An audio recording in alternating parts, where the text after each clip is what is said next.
আমাদেরকে বলতে হবে রাষ্ট্র কেমনে চলে, আপনারা বুদ্ধি দেন। শান্তিতে কিভাবে আপনারা শান্তি প্রতিষ্ঠা করেন, আপনারা এত বড় বিশাল গোষ্ঠী এইভাবে কিভাবে শান্তি লালন করেন। এই শান্তি ঘরে ঘরে পৌঁছাতে হলে কি করতে হবে আপনারা সুন্নিরা আমাদেরকে সিদ্ধান্ত দেন। এর বিনিময়ে কি করতে হবে, কি করতে হবে, কি করতে হবে? আমরা কাউকে মাইনাস করতে চাই না। আমরা জানি সব আমাদের দেশের নাগরিক, যে যে ধর্ম যে আদর্শ লালন করুক আমরা ম্যানেজের মাধ্যমে তাদেরকে বুকে টেনে নিব। আমরা হিন্দু খ্রিস্টান বৌদ্ধ মুসলিম এই দেশে বাস করছে, আমরা প্রত্যেকের ধর্ম শান্তিপ্রিয়ভাবে পালন করার জন্য আমরা সুরক্ষা দিব। কথা বলেন ঠিক কিনা? অন্য কোনো ধর্মের মানুষের উপর আমরা হস্তক্ষেপ করব না, এবং মানুষ এই বাংলাদেশের মানুষকে আলাদা করে আমরা তাদেরকে বিচ্ছিন্ন করে আমরা নিজের স্বার্থকে হাসিল করব না। আমি আপনি আমরাই বাংলাদেশ। কারা কারা বাংলাদেশ হাত তোলেন। দুনিয়ার এমপিগিরি দরকার নাই, আমাদের মন্ত্রীগিরি দরকার নাই, আমাদের বড় বড় চেয়ার দরকার নাই, আমাদের ডলারের দরকার নাই, আমাদের বান্ডেলের দরকার নাই। আমরা মদিনার আদর্শ এই দেশে প্রতিষ্ঠা করব, যে আদর্শের মধ্যে কোনো মারামারি থাকবে না, যে আদর্শের মধ্যে কোনো খুন খারাপি থাকবে না, যে আদর্শের মধ্যে কোনো চাঁদাবাজি থাকবে না, যে আদর্শের মধ্যে দুর্নীতি থাকবে না। হুসাইনি মুসলমান যারা ইমানি চেতনায় কাজ করবে তারা কখনো লাল চক্ষুকে ভয় পাবে না, কারণ আমাদের চোখের মধ্যে আছে মদিনা ওয়ালার প্রেমের সবুজ গম্বুজের দৃশ্য। এই জন্য আপনাদের সকলকে বলবো ঐক্যবদ্ধ থাকতে হবে। আমি পায়ে ধরে বলছি আপনাদেরকে ঐক্যবদ্ধ থাকতে হবে। যদি ঐক্যবদ্ধ থাকেন দেখবেন ইনশাআল্লাহ রাষ্ট্রযন্ত্র যদি আমাদেরকে মাইনাস করে রেখেছে, রাষ্ট্র আমাদের কাছে আসতে বাধ্য হবে। আপনি ঈদ মানে ওই ঈদুল ফিতর নেন কেন, ঈদ মানে ঈদুল আজহা নেন কেন? আমরা তো এটাকে শরীয়তের মানদণ্ড রেখে ওয়াজিব ফরজ মনে করে জশ্নে জুলুস করি না। এটা তো আমার নবী এসেছে, নবীর শুভ আগমনে আনন্দ হয়ে মিছিল করি। কথা বলেন ঠিক কিনা?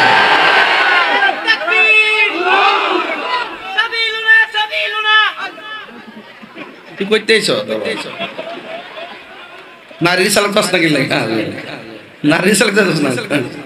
হ্যাঁ বলা হয়। ঠিক আছে না, ভুল লাগেছেন এখন ঠিক আছে, এখন কইছে মাশাআল্লাহ। বাবা সাবিল না চলে আজ জিহাদ মানিস না, জিহাদ করবো ইসরায়েলের বিরুদ্ধে। ঠিক করে কোন জিহাদেরও জায়গা আছে, হুদুদি ঘরে লেগে কইছ না জিহাদ জিহাদ জিহাদ জিহাদ তারা করছে। মানুষ এটা বুঝ জ্বালাইছে, মানুষ এখন বুঝ জ্বালাইছে যে এটা তো আসলে চেয়ারের লেগে না, চেয়ার ফাইলে তো সব শেষ।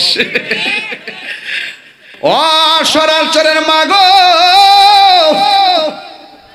ও বাজিতপুরের মা, আমি শুনেছি পুরুষের চাইতে দ্বিগুণ মা বোনরা মাহফিল শুনতে আইছে। কিন্তু আমি একটা কথা কইয়া যাই, আপনি যদি মা ফাতেমার সঙ্গে যদি আপনি জান্নাতে থাকতে চান, আমার নবী আপনার নবী বলেন কেউ যদি কিয়ামত পর্যন্ত মা ফাতেমার আমলটা করে, পুরুষ কিংবা মহিলা, ফজরের পরে 10 বার সূরা ইখলাস, 10 বার দুরূদ শরীফ, মাগরিবের নামাজের পর 10 বার সূরা ইখলাস, 10 বার দুরূদ শরীফ, কি যদি এই আমলটা করে গো, আমার নবী আপনার নবী বলেন আমার আল্লাহ জান্নাতের ভিতরে তার জন্য একটা বিশাল বালাখানা বানায়া দিবে। এই জন্য আমার যুবক ভাইরা, আল্লাহ বলে বন্ধু গো আপনি বলে দিন আমি আল্লাহ এক। আল্লাহকে দুইজন না একজন। সেজদা পাওয়ার মালিক কে? আল্লাহ ছাড়া কি কাউকে সেজদা করা যাবে? আমরা কি মাজারে গিয়ে সেজদা করি? এই জন্য যারা আমাদেরকে মাজার পূজারি বলে, এরা মিথ্যা মিথ্যা বলে বলে আমাদেরকে ট্যাগ দেয়। আমরা মাজার পূজা করি না গো, আমরা মাজার জিয়ারত করি। জিয়ারত করা হারাম না, জিয়ারত করা হলো সুন্নাতে রাসূল। চিৎকার মেরে বলেন না সুবহানাল্লাহ। এই জন্য আল্লাহ কই বন্ধু আপনি বলে দিন, কুল জাস্ট ইউ সে, আপনি বলে দিন।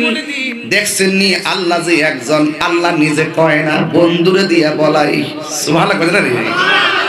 একটু আওয়াজ করে আমার সাথে ভালো লাগবে।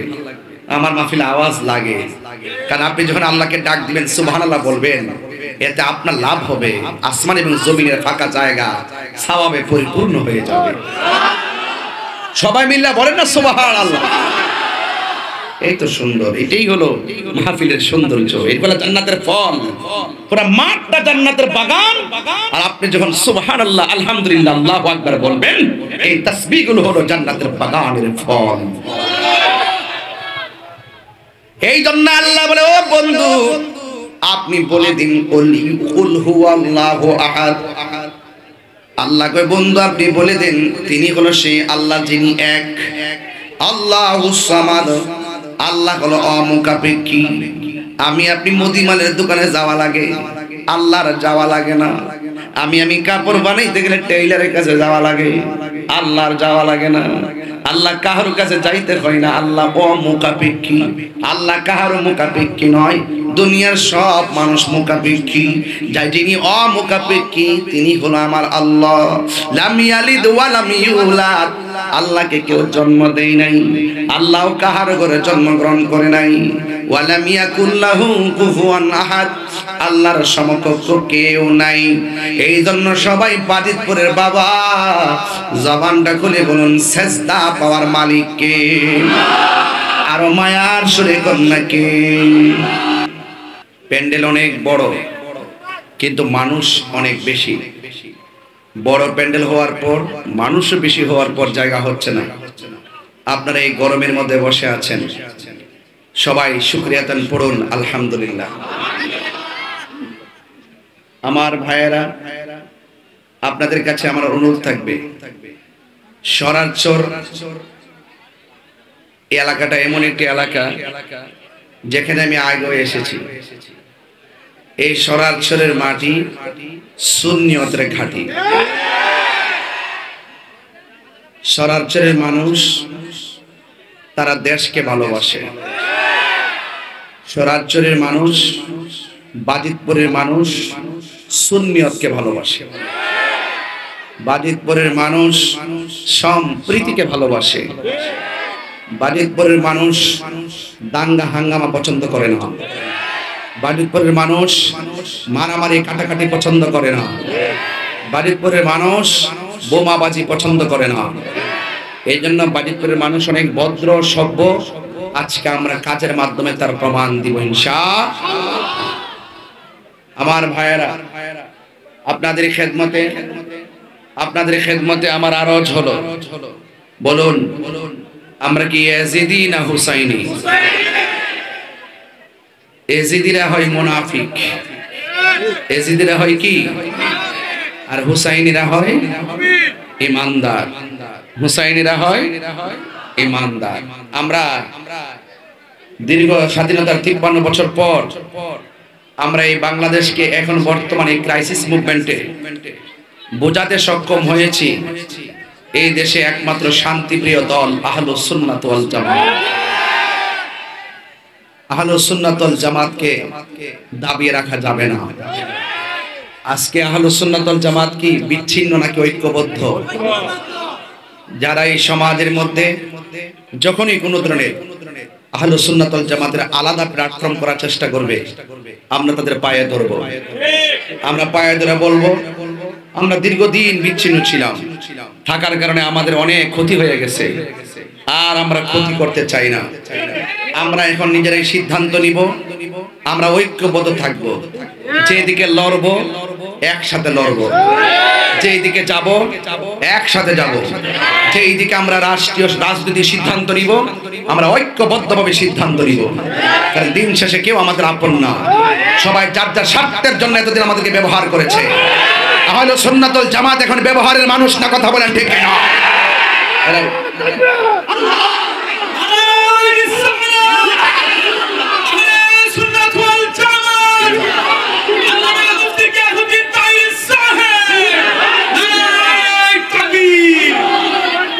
আহলুস সুন্নাত ওয়াল জামাত বরাবর সংখ্যাগরিষ্ঠ, কিন্তু আমাদেরকে অনেকে সংখ্যালঘু বানায় রাখে। প্রশাসনিকভাবে এবং রাষ্ট্রীয়ভাবে রাষ্ট্রীয় যে কোনো সিদ্ধান্ত থেকে আমাদেরকে মাইনাস করে রাখে। 90টা মাজার ভাঙা হয়েছে, আমরা কি বিচার পেয়েছি? রাষ্ট্রীয় বিভিন্ন সুবিধা থেকে অনেক সবাই সুবিধা নেয়, আমরা কি সেই সুবিধা পেয়েছি? রাষ্ট্রের গুরুত্বপূর্ণ জীবন বিভিন্ন জায়গায় বিভিন্ন সিদ্ধান্তে অন্যরা করে, আমাদেরকে সেই সিদ্ধান্তে রাখে। তাহলে আর কি আমাদের কিছু বোঝার বাকি আছে? আর কি বোঝার বাকি আছে? এই জন্য আপনাদের সকলকে ঐক্যবদ্ধ থাকতে হবে। যখনই কোনো ডাক দেওয়া হবে ঐক্যবদ্ধ থাকবেন, হুসাইনি কাফেলা নিয়ে এগিয়ে যাবেন। আমরা দুনিয়ার এমপিগিরি দরকার নাই, আমাদের মন্ত্রীগিরি দরকার নাই, আমাদের বড় বড় চেয়ার দরকার নাই, আমাদের ডলারের দরকার নাই, আমাদের বান্ডেলের দরকার নাই। আমরা মদিনার আদর্শ এই দেশে প্রতিষ্ঠা করব, যে আদর্শের মধ্যে কোনো মারামারি থাকবে না, যে আদর্শের মধ্যে কোনো খুন খারাপি থাকবে না, যে আদর্শের মধ্যে কোনো চাঁদাবাজি থাকবে না, যে আদর্শের মধ্যে দুর্নীতি থাকবে না। হুসাইনি মুসলমান যারা ইমানি চেতনায় কাজ করবে তারা কখনো লাল চক্ষুকে ভয় পাবে না, কারণ আমাদের চোখের মধ্যে আছে মদিনা ওয়ালার প্রেমের সবুজ গম্বুজের দৃশ্য। এই জন্য আপনাদের সকলকে বলবো ঐক্যবদ্ধ থাকতে হবে। আমি পায়ে ধরে বলছি আপনাদেরকে ঐক্যবদ্ধ থাকতে হবে।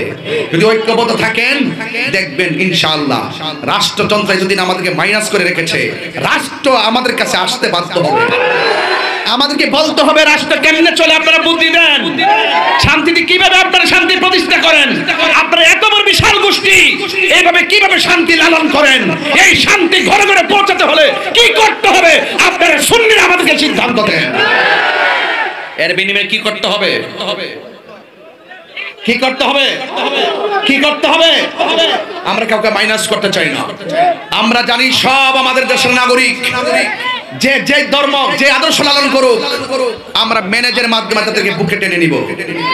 আমরা হিন্দু খ্রিস্টান বৌদ্ধ মুসলিম এই দেশে বাস করছে, আমরা প্রত্যেকের ধর্ম শান্তিপ্রিয়ভাবে পালন করার জন্য আমরা সুরক্ষা দিব। কথা বলেন ঠিক কিনা? অন্য কোনো ধর্মের মানুষের উপর আমরা হস্তক্ষেপ করব না, এবং মানুষ এই বাংলাদেশের মানুষকে আলাদা করে আমরা তাদেরকে বিচ্ছিন্ন করে আমরা নিজের স্বার্থকে হাসিল করব না। আমি আপনি আমরাই বাংলাদেশ। কারা কারা বাংলাদেশ হাত তোলেন। আল্লাহু আকবার।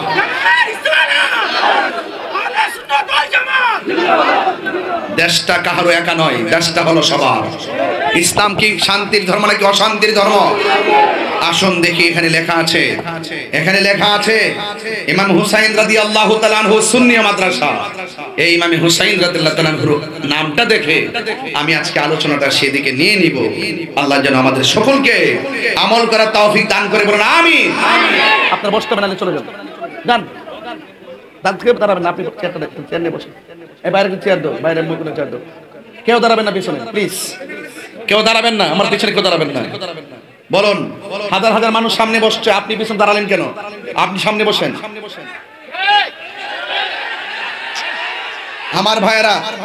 আমার ভাইয়েরা একদম নো, ডোন্ট লাফ, হাসাহাসি নয়, একদম হৃদয় থেকে বলছি। আহলুস সুন্নাত ওয়াল জামাত এই দেশের 75% লোক তরিকাপন্থী, এদেরকে মাইনাস করা হয়। আর মাইনাসের রাজনীতিতে দাহিরা যাবে না, মাইনাসের রাজনীতিতে সুন্নিয়ত যাবে না। সুন্নিরা এখন ঐক্যবদ্ধের দিকে ধাবিত হবে ইনশাআল্লাহ। কারা কারা আমার কথার সাথে একমত হাত তুলে দেখাতে হবে ইনশাআল্লাহ। নারে তাকবীর, নারে রিসালাত, আহলে সুন্নাত ওয়াল জামাত, আহলে সুন্নাত ওয়াল জামাত।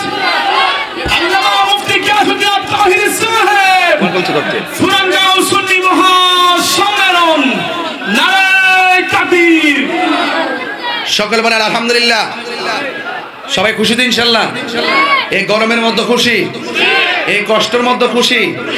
এটার নাম হলো ঈদ। এটার নাম কি? আবার অনেক মৌলবীরা শুনলে এটা কোন কিতাবে লেখছে ঈদ? এরা তো ঈদ বুঝে না। ঈদ মানে আনন্দ। ঈদ মানে কি? ঈদ মানে আনন্দ। এগুলো বুঝে না, দলিল খুঁজে। এটা আবার কোন ঈদ? এটা হইলো ইমানের ঈদ। কথা কন্টেন্ট না ব্যান্ডে ঠানা ঠেলাঠেলি করেন না, এবার মিলেমিশে থাকেন।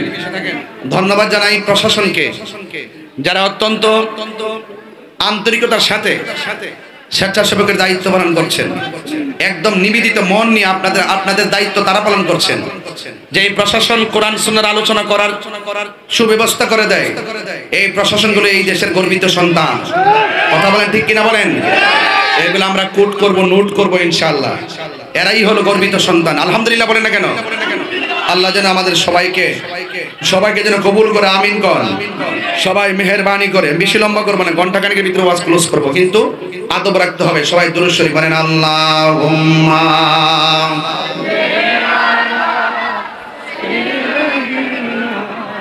মাওলানা মুহাম্মদ ওয়া আলা আলি সাইয়্যিদিনা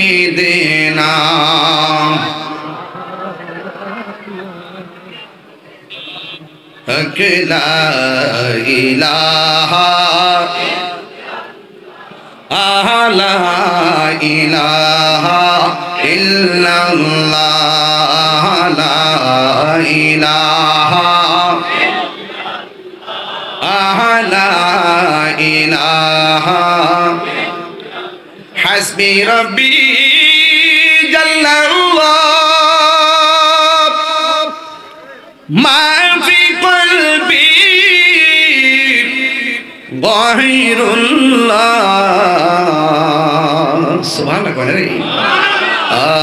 নূর মুহাম্মদ সাল্লাল্লাহু লা ইলাহা ইল্লাল্লাহ লা ইলাহা ইল্লাল্লাহ মুহাম্মাদুর রাসূলুল্লাহ সাল্লাল্লাহু আলাইহি ওয়াসাল্লাম। সকলে বলি আলহামদুলিল্লাহ। আল্লাহর হাবিব বলেছেন, তোমাদের জন্য আমি দুইটা জিনিস রেখে যাচ্ছি গো। একটা হলো কোরআন, আর একটা হলো আমি নবীর সুন্নাহ। সুবহানাল্লাহ। আরো বড় করে, কোরআনের মধ্যে কোনো সন্দেহ আছে? এখানে মাদ্রাসা মক্তব আছে না নাই? ছেলেগুলাকে ছোটবেলায় মক্তবে পাঠিয়ে দিবেন। আজকে ছোটবেলার ছাত্রগুলো মক্তব থেকে হারিয়ে গেছে, ওরা মক্তবে যায় না, কিন্ডারগার্টেনে যায়। এই জন্য আমি সেই দিন রাষ্ট্রপ্রধানের কাছে বলেছি, আপনারা খেলাধুলার শিক্ষক স্কুলে প্রাইমারিতে নিয়োগ দেওয়ার আগে কোরআনের শিক্ষককে নিয়োগ দেওয়া লাগবে। কথা বলেন ঠিক কিনা? প্রাইমারির মধ্যে ধর্মীয় শিক্ষক নিয়োগ দেওয়া লাগবে, কারণ আমার নবী বলেছেন, তোমাদের জন্য আমি দুইটা জিনিস রেখে যাচ্ছি গো। একটা হলো কোরআন, আর একটা হলো সুন্নাহ। ওয়াজ শুরু হয়ে গেল। এখন প্রশ্ন হলো, হুজুর দুইটা জিনিস রেখে গেল, এটা কিন্তু অন্য কোনো মানুষ রেখে যায় নাই, আমার নবী রেখে গেছে। নবীর কথার দাম আশিকদের কাছে কম না বেশি? এই কোরআন এমন একটা কালাম, এই কোরআন এমন একটা গ্রন্থ, যে এই গ্রন্থের মধ্যে কোনো জাররা পরিমাণ সন্দেহ, আওয়াজটা আসতে হইল কেন রে বাবা? সন্দেহ। এই কোরআনটা কেমন? কয় যারা কোরআনুল কারীমের একটা অক্ষর তেলাওয়াত করবে, আল্লাহ রাব্বুল আলামিন তার আমলনামায় 10টা নেকি দান করে দিবে। এই কোরআনের মধ্যে এমন একটা সূরা, যে সূরাটার নাম সূরা ইখলাস। সুবহানাল্লাহ। যে সূরার নাম কি? সূরা ইখলাস, যেটা কুল হুয়াল্লাহু আহাদ। আল্লাহর হাবিব বলেন, ও পৃথিবীর মানুষ, সূরা ইখলাস যদি কেউ একবার মহব্বতে তেলাওয়াত করে, আমার আল্লাহ রাব্বুল আলামিন কোরআনের 3 ভাগের 1 ভাগ তেলাওয়াতের সওয়াব দান করে দেয়।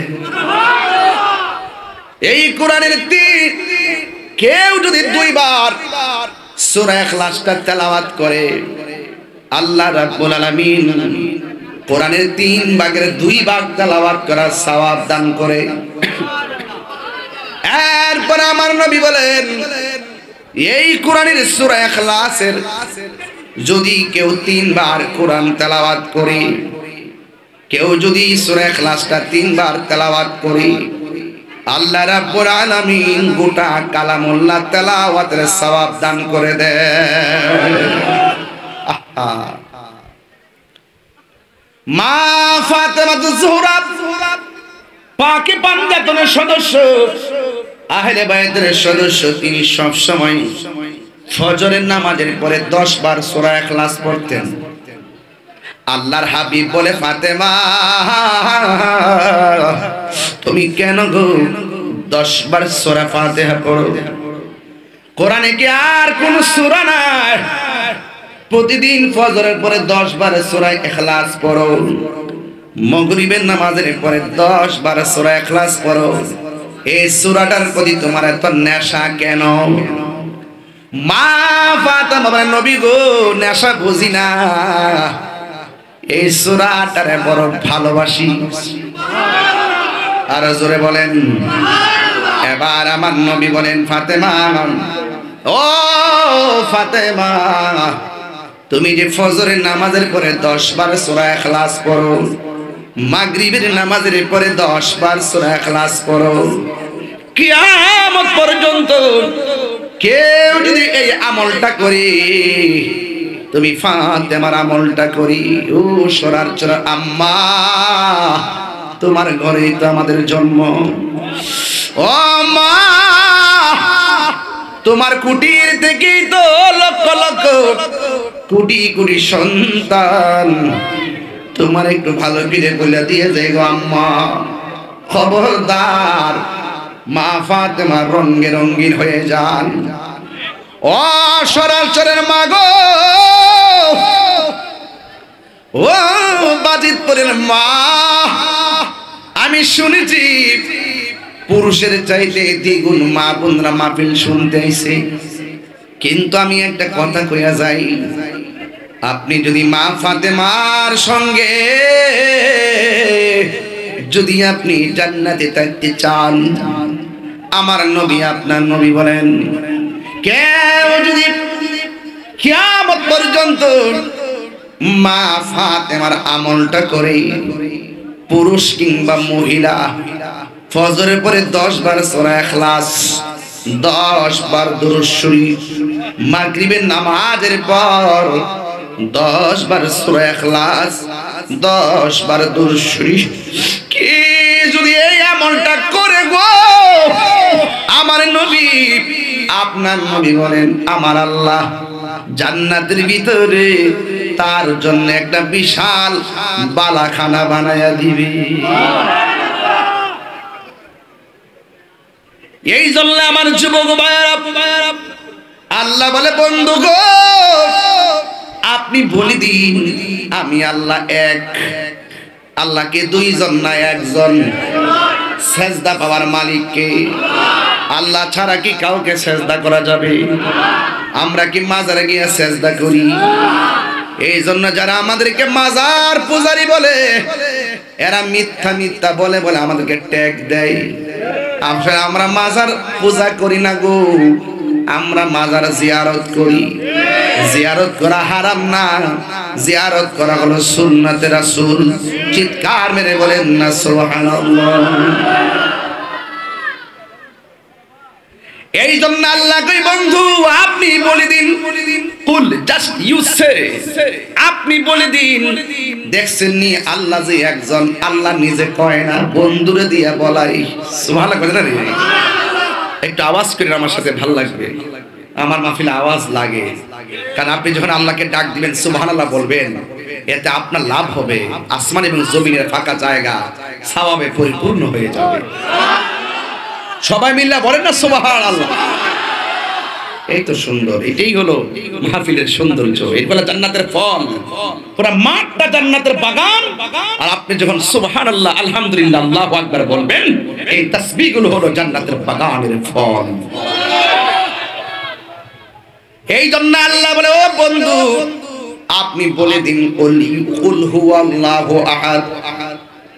আল্লাহ কয়, বন্ধু আপনি বলে দেন, তিনি হলো সেই আল্লাহ যিনি এক। আল্লাহুস সামাদ, আল্লাহ হলো অমুখাপেক্ষী। আমি আপনি মুদিমালের দোকানে যাওয়া লাগে, আল্লাহর যাওয়া লাগে না। আমি কাপড় বানাইতে গেলে টেইলারের কাছে যাওয়া লাগে, আল্লাহর যাওয়া লাগে না।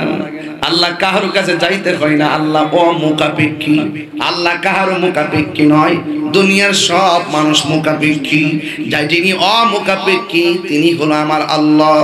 লাম ইয়ালিদ ওয়া লাম ইউলাদ, আল্লাহকে কেউ জন্ম দেয় নাই, আল্লাহ কাহার ঘরে জন্মগ্রহণ করে নাই। ওয়া লাম ইয়াকুল লাহু কুফুয়ান আহাদ, আল্লাহর সমকক্ষ কেউ নাই। এই জন্য সবাই বাজিতপুরের বাবা জবানটা খুলে বলুন সেজদা পাওয়ার মালিক কে?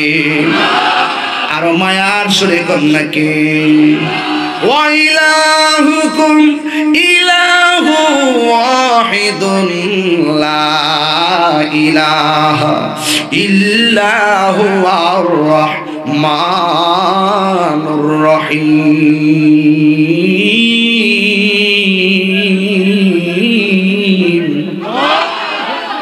আল্লাহ কয়জন? এই জন্য আমার যুবক ভাইরা, আল্লাহ হলো একজন, কোরআনে আছে। ওই কোরআন মানতে হবে। আমার নবী বলেন, আমি তোমাদের জন্য দুইটা জিনিস রেখে গেলাম। এক নম্বরে হলো কোরআন, দুই নম্বর হলো সুন্নাহ। এক নম্বর কোরআন, এই কোরআনের ভিতরে অনেক ফজিলত আছে না নাই? আয় হায় রে, কেউ যদি রমজান মাসে কোরআন খতম দেয়, রমজান মাসে যদি কেউ কোরআন খতম দেয়, হাসরের ময়দান যেদিন কায়েম হবে, যেই দিন পায়ের তলে পানি থাকবে, মাথার উপরে সূর্য থাকবে, সূর্যের তাপে পানিগুলো দুনিয়ার আগুনের চাইতে 70 গুণ বেশি গরম হবে। ওই কঠিন মুসিবতের সময় আমার নবী, আপনার নবী বলেন, যখন কিছু কিছু উম্মতকে জাহান্নামের দিকে নেওয়া হবে, ওই কিছু কিছু উম্মতের সামনে কোরআনটা জাহান্নামের গেটে দাঁড়ায়া যাবে। আল্লাহ বলবে, দাঁড়াও, রাস্তা ক্লিয়ার করো, সে জাহান্নামী। কোরআন বলবে, আল্লাহ আমি জানি সে জাহান্নামী হইতো, কিন্তু তোমার বান্দাটা রাতের বেলা ঘুমাই নাই, না ঘুমাইয়া আমি কোরআনকে তেলাওয়াত করেছে, আমি একটু সুপারিশ করি তারে জান্নাতে দিয়ে দাও। নবী বলে, উম্মত, এই কোরআন যখন জাহান্নামের গেটে দাঁড়ায় যাবে, আমার আল্লাহ ওই কোরআনের সুপারিশে তেলাওয়াতকারীকে জান্নাত দিয়ে দিবে। আরো বড় করে বলেন সুবহানাল্লাহ। এটা কোরআনের মাদ্রাসার জন্য কিছু ওয়াজ করতেছি বোঝার জন্য। আরে ঘটনা তো সারা জীবন শুনছেন, মাদ্রাসার মায়ের পরে কিছু কথা বলতেছি। নবী কই দুইটা জিনিস রেখে যাচ্ছি, একটা হলো কোরআন আর একটা হলো সুন্নাহ। সেদিকে পরে যাম, আগে কোরআনটা বোঝায় যায়। বন্ধু বন্ধুরে, এই কোরআন এমন একটা গ্রন্থ, যে গ্রন্থটা বড় পাওয়ারফুল। পাহাড় পর্যন্ত কোরআন নিতে রাজি হই নাই, পাহাড় থরথর করে কাঁপছে। আল্লাহ এত ভারী কোরআন আমি ধারণ করতে পারবো না। লাউ আনসালনা হাযাল কুরআন আলা জাবালিন লারাআইতাহু খাশিআম মুতাসাদ্দিআম মিন খাশিয়াতিল্লাহ ওয়া তিলকাল আমসালু নাদরিবুহা লিন-নাসি লাআল্লাহুম ইয়াতাফাক্কারুন। ওই কোরআন এমন পাওয়ারফুল, কিন্তু আমার আল্লাহ এই কোরআনটা 7টা পদ্ধতির মাধ্যমে আমার নবীর সিনার মধ্যে দিয়ে দিয়েছেন। সুবহানাল্লাহ। কয়টা কে লাগে? সারা পৃথিবীর মানুষ যদি সমস্ত কোরআনগুলোরে বস্তার মধ্যে ঢুকাইয়া মেঘনা নদীতে বাসায়া দেয়, কোরআনের একটা জের জবর ক্ষতি হবে না। কেন জানেননি? এই কোরআন একমাত্র আমার রবের পক্ষ থেকে আসছে। আসল কোরআন লৌহে মাহফুজে সিল মারা, সরার চরে কোরআন শরীফ সেই কোরআনের ফটোকপি। কিয়ামতের আগে এই পর্যন্ত আল্লাহ সব উড়াইয়া নিছে, রহমত উড়াইয়া নিছেন, বরকত উড়াইয়া নিছেন। আমার নবী বলেন 10টা জিনিস আল্লাহ উঠাইয়া নিলে কিয়ামত হবে। এখন শুধু বাকি আছে কোরআন। এমন একটা সময় আসবে মানুষ কোরআন পড়ার জন্য পাগল হয়ে যাবে, কিন্তু পৃষ্ঠা উল্টায়া দেখবে কোন পৃষ্ঠার মধ্যে আর কোরআনের লেখা নাই। যেদিন সেটা উঠাইয়া নিবে সেই দিন কিয়ামত হয়ে যাবে। হ্যাঁ, এই জন্য কোরআন বড় ভারী জিনিস। আল্লাহু আকবার বলেন, খুব ভারী জিনিস। এই পৃথিবীটা ততদিন পর্যন্ত টিকে থাকবে যতদিন পর্যন্ত ইমানদার থাকবে। দেখছেনি দাড়িওয়ালার অভাব নাই, টুপিওয়ালার অভাব নাই। দেখবেন দোকানে বই আড্ডা মারে, নামাজের টাইমে তাদের খবর নাই। আসেনি এমন পাগল? আর আসেনি বাবা? এই জন্য এরাও মুসলমান, তুমিও মুসলমান। আরে কারবালার মাঠে ইয়াজিদও মুসলমান, হুসাইনও মুসলমান। দুইজনে নামাজ পড়ছে, মুখে দাঁড়িয়ে আছে, ঈমান নাই ইয়াজিদ বাহিনীর। কথা কোন ঠিক কিনা? এই জন্য আমি আপনাদের কাছে বলে দিয়ে যাই, ঈমানদার যতদিন পৃথিবীতে থাকবে, লা ইলাহা ইল্লাল্লাহু মুহাম্মাদুর রাসূলুল্লাহ সাল্লাল্লাহু আলাইহি ওয়াসাল্লাম। ঠিক কিনা রে বাবা? এই জন্য আমার নবী, আপনার নবীর উপরে এই কোরআনটা 7টা পদ্ধতির মাধ্যমে নাজিল হলো। আমার নিশ্চয় আমি আল্লাহ কোরআন নাজিল করেছি, এই কোরআন হেফাজতের দায়িত্ব আমি আল্লাহর হাতে রেখে দিয়েছি। এই জন্য কোরআন ধ্বংস হবে না, কোরআন ছিল, আছে এবং থাকবে। ঘোষণাকার। এই জন্য আমার নবী বলে, আমি তোমাদের কাছে 2টা জিনিস রেখে যাচ্ছি। একটা হলো কোরআন। আওয়াজ করে বলুন, কোরআনের ভিতরে নামাজের কথা আছে না নাই? তা আপনি দি মানলেন না। নবীকে কোরআন মানলে, সুন্নাহ মানলে সে পথভ্রষ্ট হবে না। এই কোরআনের ভিতরে নামাজের কথা আছে। অথচ আমি যখন এশার নামাজটা মসজিদে পড়াই, অনেক মানুষ দেখেছি মসজিদের পাশে ঘোরাঘুরি করলো। এ কিশোর বয়সের পোলাপান, তোমার বয়সটা নামাজের বয়স। যার বয়স 80 হয়ে গেছে তারে বলবেন সুন্দর করে রুকু দিতে পারে না।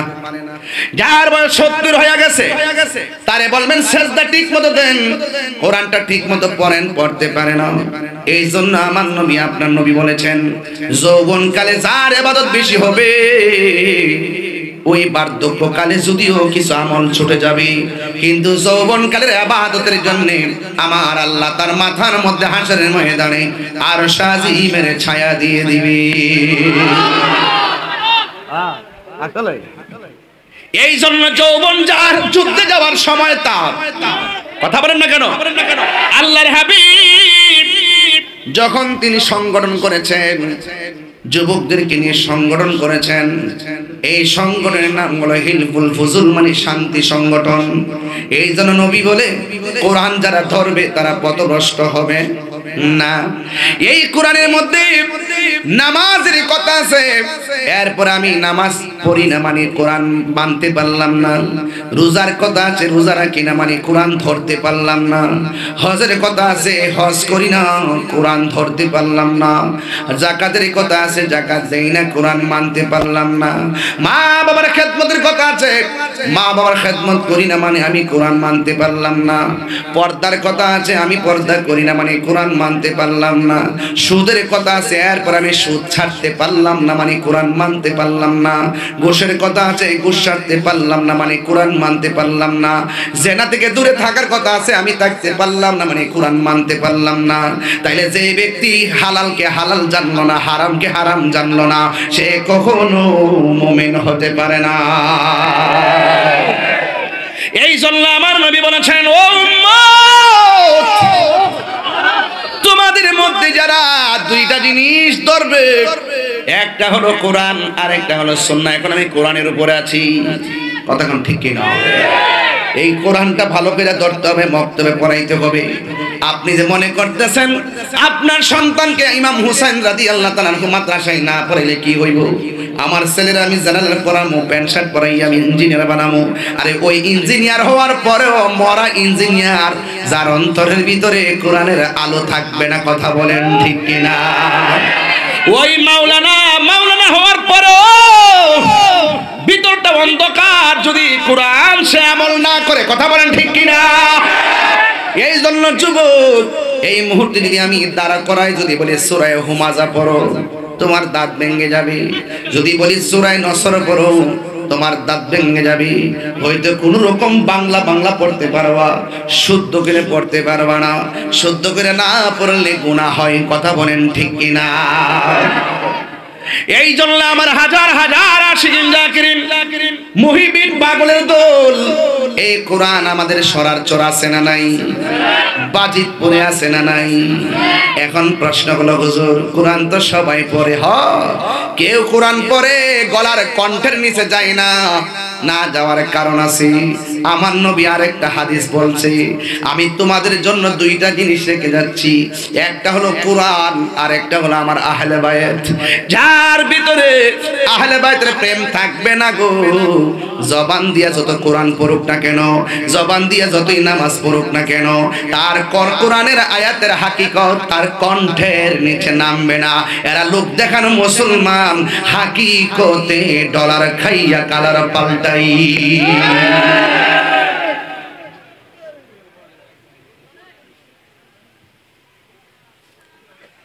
এই জন্য আমার সরারচরের বাবারা, এই সরারচরে ঘরে ঘরে কোরআন আছে না নাই? কোরআন দিয়া ঘরটা চলুক আমরা চাই কি চাই না? কোরআন দিয়া সমাজটা চলুক আমরা চাই কি চাই না? কোরআন দিয়া পুরা দেশটা চলুক আমরা চাই কি চাই না? আমরা মদিনার সনদের আলোকে বাংলাদেশ চাই কি চাই না? খবরদার কিন্তু জুলুম করবেন না। কি করবেন না? ব্যক্তিগত এজেন্ডা বাস্তবায়নের জন্য দেশের পক্ষে কথা বলবেন না। কথা বলবেন দেশের মানুষের পক্ষে। কথা বলেন ঠিক কিনা? এই কথাগুলো যখন আমি বলি তখন কেউ আমাকে ট্যাগ লাগায়, আমাকে বলে এমুক দলের দালাল, এমুক দলের দালাল। হ্যাঁ আমি দালাল, কিন্তু মদিনাওয়ালার প্রেমের দালাল।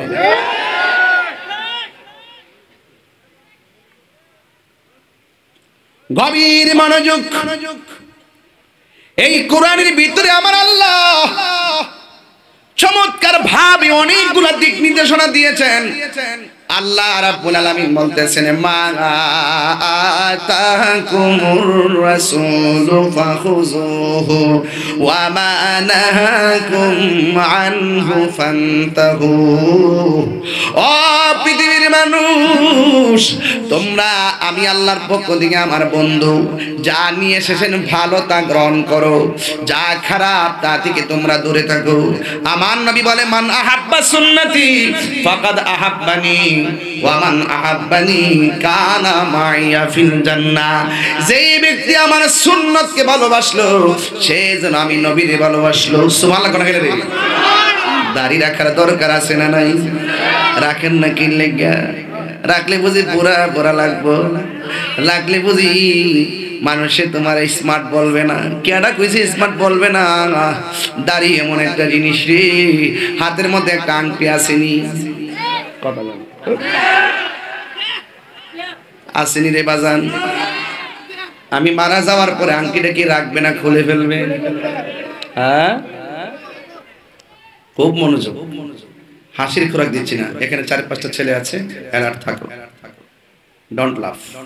শুরু থেকে খেয়াল করছি, একটু আবেগে কথা বলতেছ আর কি। জানি এটা মহব্বত, কিন্তু সব জায়গায় আবেগ চলে না। এটা জান্নাতের বাগান।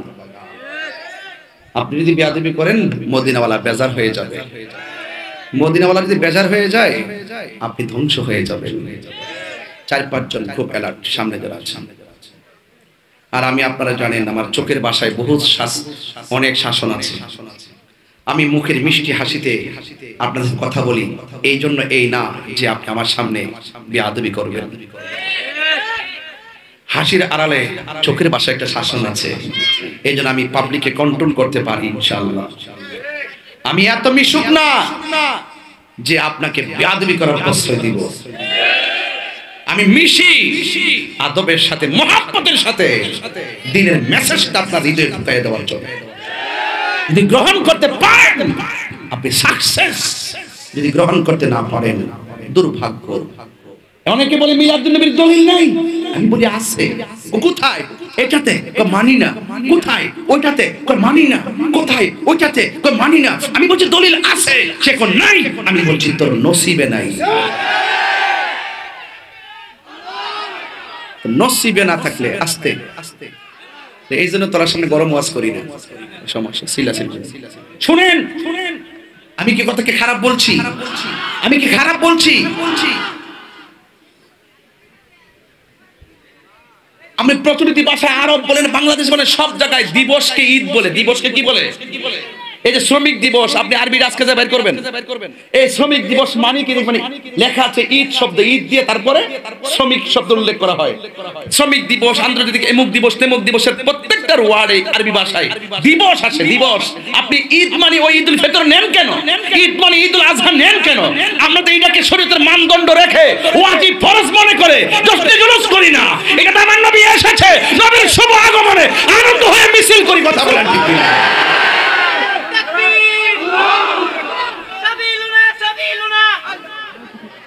কি কইতেছ? নারী সালাত পাস না গেলে নারী সালাত পাস না। হ্যাঁ বলা হয়। ঠিক আছে না, ভুল লাগেছেন কি? এখন ঠিক আছে, এখন কইছে, এখন কইছে মাশাআল্লাহ। বাবা বাবা সাবিল না চলে আজ জিহাদ মানিস না, জিহাদ করবো ইসরায়েলের বিরুদ্ধে। ঠিক করে কোন জিহাদেরও জায়গা আছে, হুদুদি গরের গরে লাগে লেগে কইছ না জিহাদ জিহাদ জিহাদ জিহাদ। তারা দেখছ মানুষ এটা বুঝ জ্বালাইছে, মানুষ এখন বুঝ জ্বালাইছে যে এটা তো আসলে চেয়ারের লাগে না, চেয়ার ফাইলে তো সব শেষ। আর কিছুক্ষণ সময় দিয়ে আপনাদেরকে, আচ্ছা বলেন তো, আমি যাতে কোনো ওয়াজ করছি একটা মানুষের জন্য যথেষ্ট না? একটা মানুষের হেদায়েতের জন্য এই পর্যন্ত কথাটা যথেষ্ট কিনা বলেন? তা আমিও তো প্রসঙ্গ করে বলছি যে দেখো, তুমি ওয়াজে এসেছো, এটা তোমার ভাগ্য। তুমি ওয়াজে এসেছো, এটা তোমার ভাগ্য। আসার পরে তুমি বেয়াদবি করো, এটা তোমার দুর্ভাগ্য।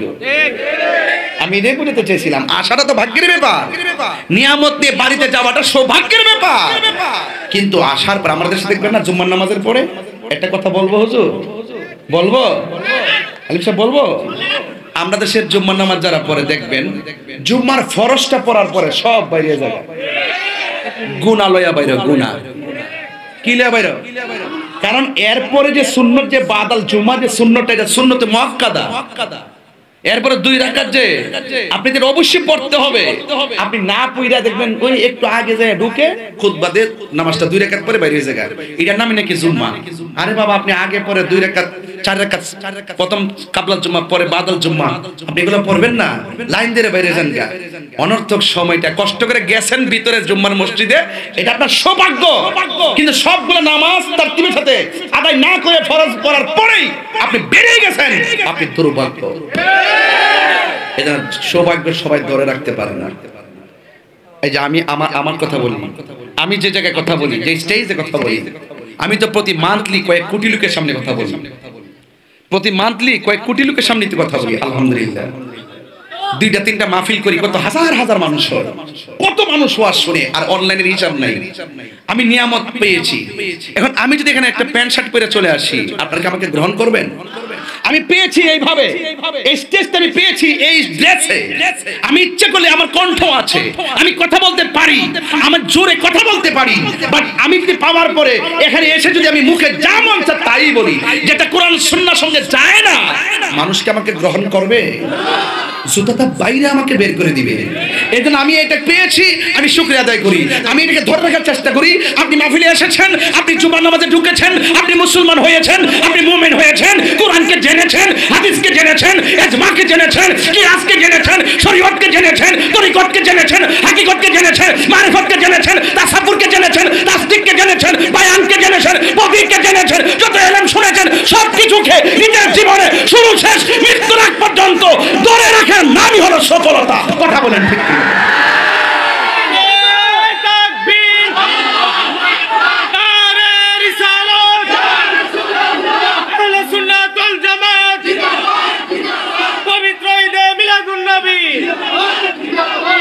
এই জন্য আমি বলি, জুলুম করা যাবে, ক্ষমতা পাইলেই জুলুম করা যাবে, একটু আল্লাহর পক্ষ থেকে নিয়ামত পেয়ে গেলেই অহংকার করা যাবে। আমাদের মধ্যে তো অহংকার অনেক বেশি বেড়ে গেছে, ঠিক কে লেখেন বাবা? আমাদের তো অহংকার বেশি বেড়ে গেছে। অহংকার পতনে, সবাই যুবকরা বলো, অহংকার পতনে। অহংকার করা যাবে, ধাক্কা ধাক্কি করা যাবে, মুনাফিকি করা যাবে, গীবত করা যাবে, বহতান করা যাবে, পরনিন্দা করা যাবে, হিংসা করা যাবে, একজন আরেকজনকে ভালোবাসা, এটার নাম হলো ইসলাম। এটার নাম কি? এই জন্য রাসূল বলছেন আমি দুইটা জিনিস রেখে যাচ্ছি, একটা হলো কোরআন আর একটা হলো সুন্নাহ। এই দুইটা জিনিস যদি তোমরা ধরে রাখো কখনো পথভ্রষ্ট হবে, আরো জোরে পথভ্রষ্ট হবে। এবার যুবকরা শুনেন, এই ছেলেরা কথা বলবো না।